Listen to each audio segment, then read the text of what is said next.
Hey guys, welcome back to the channel. Dave again. So if you've followed along on this channel for any length of time, you know that sometimes I like to go down rabbit holes, usually seeing whatever the current administration's doing to us and other ways that we're getting shafted. But in this one, this is aimed at all of our Wyoming fans, the people that live here, the people that are thinking about moving here. We've got some shady going on in this state. We need to talk about it. We need to get it out in the light, and we need to do something about it. I'm looking at you in particular, Laramie County. That's where this one's really kicking off. So let's see what I'm talking about and let's dive into it.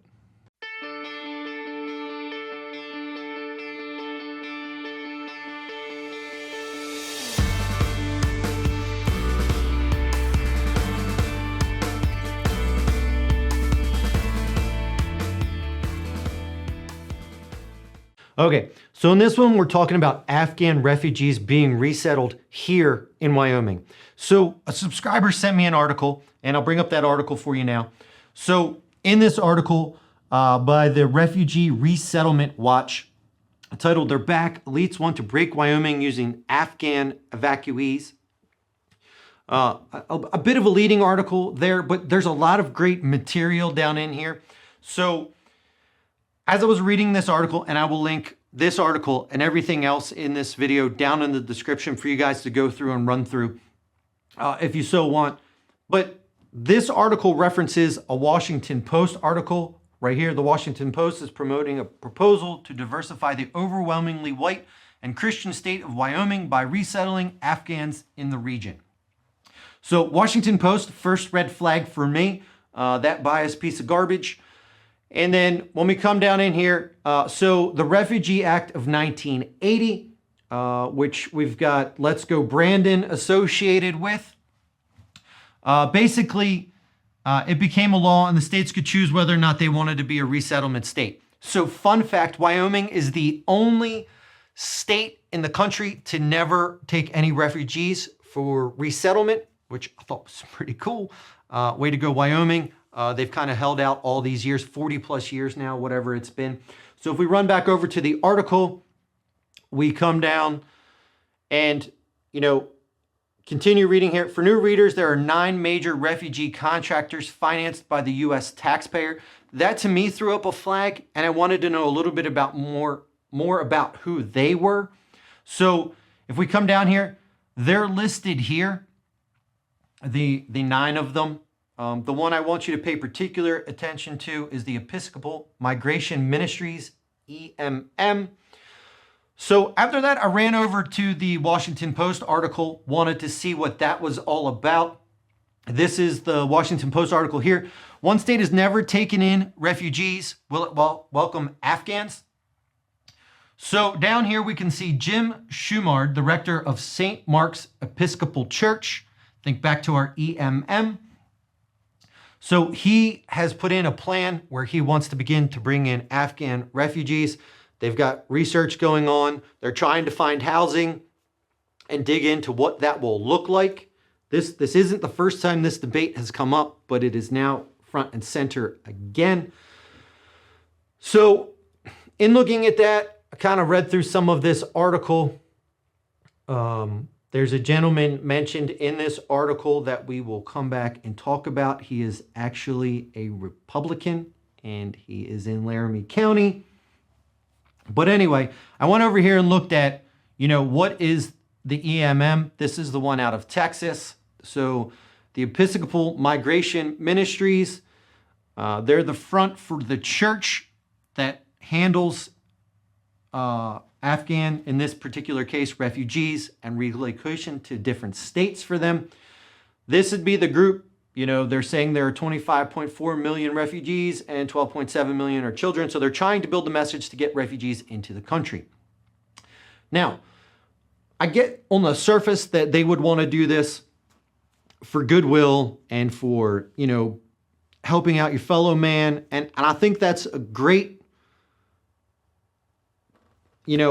thing on the surface. The only problem is I sort of dug in and I'm like, well, why else might they want to do this? So if we come over and we take a look, the Center for Immigration Studies comes down and tells us a little bit more about these organizations. So EMM would fall into what we would call a VOLAG. So a VOLAG is a voluntary agency right here.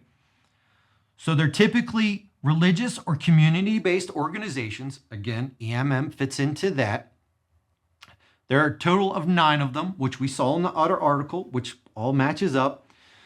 So basically, VOLAGs are funded by the U.S. State Department for the most part. So Homeland Security gets into some and some of that kind of stuff. But basically, these VOLAGs are funded for the most part by the U.S. government. Government funding ranges from a low of 58.5% to a high of 97.3%.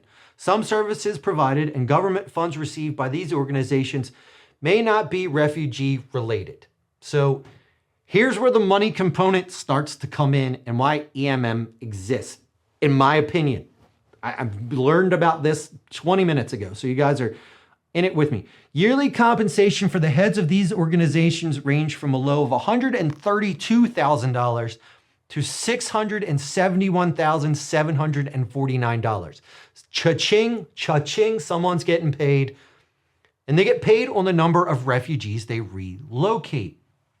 Let's take a look at Wyoming, a big, giant state with not a lot of people and a lot of space. You can shove in a lot of refugees. We come down here. So this breaks down each VOLAG. And in here, we look at the EMM, which was found to be 99.5% funded by the federal government.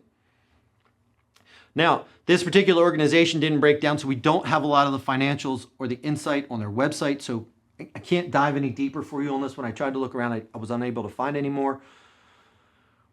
But these guys are getting paid. So EMM retains about $2 million for administrative costs, including all national staff salaries. Now, I don't have any evidence to point to this, but it stands to reason to me that our man here might be national staff. I don't know, I'm making an assumption, but he's the head of the Episcopal Church down here in Wyoming, and he's the man advocating for this. I don't think it's a far stretch here, but I don't have any evidence to corroborate. If somebody has some, please put it down in the comments. Let us all see it and let us know about it.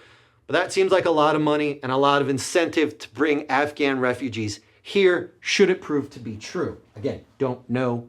So anyway, let's dive into some of what this costs taxpayers to relocate some of these refugees. Now this one, if we come over here, it works out to about $79,600 per refugee for the first 5 years. $7,600 going towards housing. These are 2014 dollars, so you know this is way higher with the way inflation's going.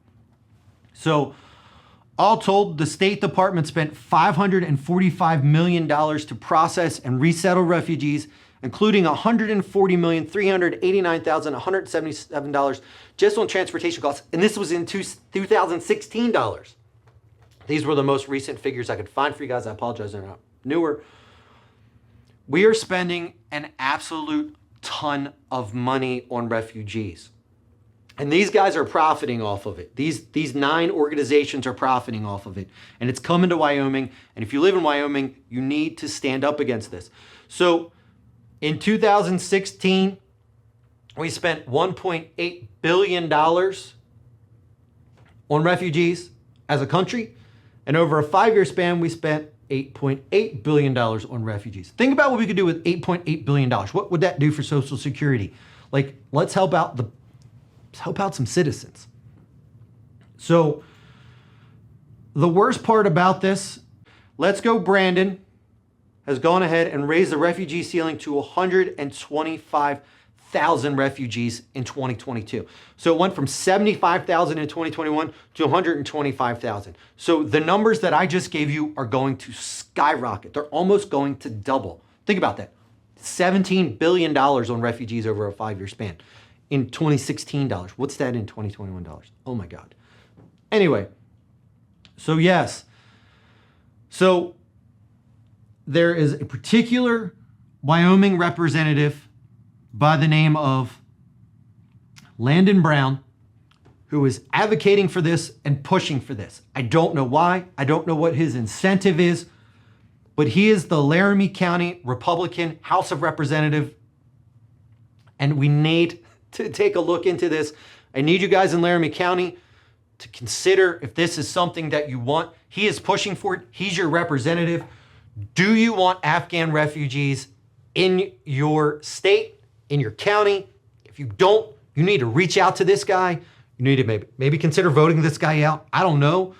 All of this to me stinks of government money going into the pockets of people trying to ruin our great state of Wyoming. I love Wyoming. I'm here. I advocate for Wyoming all the time, but do not let this shenanigans go on. People are fleecing us and they're trying to put money in their pockets. Based on what I see here, again, this is speculation. I'm not accusing anyone of anything, but it stinks and it smells really bad, and you need to take a look at this. I want you guys to get on board. I want you guys to look at this. I want you guys to dig into this. If you guys know anything, if there's more we need to talk about, put it down in the comments. Let us know. But this is going on. Like, we need to get out in front of this and not let people try to profit and take advantage of the good nature and the good people of Wyoming. Like, this is not okay. This is not all right. It smells bad all the way around. Get in, help out, get involved. Like, this one's hitting home. Like, let's do something about this. Anyway, hopefully you guys can find some more information. Let me know, see some more. If I'm wrong, let me know. If it's not what it smells like, let me know. You know, hopefully these guys aren't up to what it looks like. I don't know. But again, something doesn't smell right. Something doesn't feel right. Let's dig into this one. I'll catch you guys in the next one.